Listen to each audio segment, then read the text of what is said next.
salaan daawadayaal kusoo dhawaada barnaamijkani diblomaasi aynu kusoo qaadanayno go-aamada cusub ee kasoo baxay dowladda taalibaan ee hogaamisay ka dhisan dalka afghanistan. tan iyo markii xukunka dalkaasi la wareegtay taalibaan bilowgii sanadkan ayay waxay soo rogtay go-aamo ka dhana dumarka, kuwaas oo ah kuwii hore loogu yaqaanay, waxayna amar kusoo saartay in dumarka hadda kadib looga baahan yahay inay dhammaanba daboolaan wejigooda. sidoo kale waxay soo rogtay amar kale oo odhanaya in dumarka aanay la socon rag ehelkooda aanay safri karin wax ka badan 72 kilomitir. inkastoo tan dambe ay ku jirto diinteena islaamka, loogana baahan yahay dumarku inay yeeshaan muxram wada haddiiba ay gelayaan safaro, haddana taalibaan ayaa dib ugu soo noqotay go-aamadii adadkaa lagu yaqaanay xilligii ay dalka ka talinaysay oo ahaa wixii u dhexeeyay 1996 ilaa 2001. xilliyadaasoo Afghanistan dumarku aanay lahayn wax xuquuqoo sidaa u sii weyn. marka lagu daro iskoolada aan ankee loo ogolayn. haddana taalibaan iyadoo adduunku intii kasii horumaray tiknolojiyadda iyo isgaarsiintuna ay yihiin kuwo guryo kasta yaala, ayay soo rogtay go-aamadeedii adadkaa.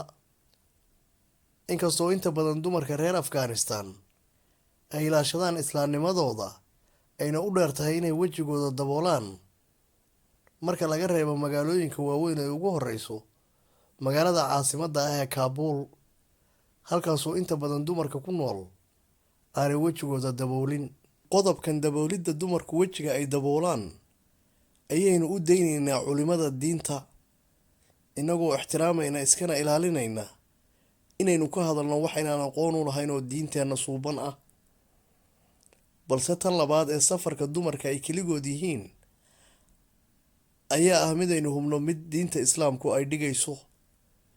dumarkana looga baahan yahay safarada noocaasa inay la socdaan muxrimiin, kuwaasoo ah dumarka kuwa ka tirsan qoysaskooda ama ay guur kula midoobeen. balse go-aamadan sidaa u adag ee kasoo baxaya taalibaan, iyadoo weliba aynu ognahay bishii horena inay diiday albaabadana u laabtay dugsi sare ay gabdhuhu dhigan jireen.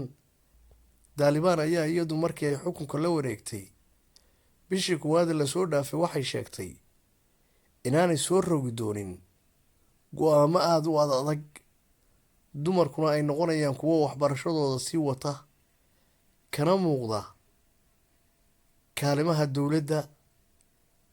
inkastoo ay taasu noqotay midaan afka baarkiisa dhaafsiisnayn, iyadoo aynaan taageersanayn in Maraykanku uu amro dalka Afghanistan gudihiisa sida looga noolaanayo iyo dadka islaamka ah siday ula dhaqmayaan dumaradooda, ayay haddana u muuqdaan go-aamadoodu inay yihiin kuwo iyagoo aan dadkooda si fiican uga dhaadhicin ay si khasbiyana doonayaan inay ugu socodsiiyaan.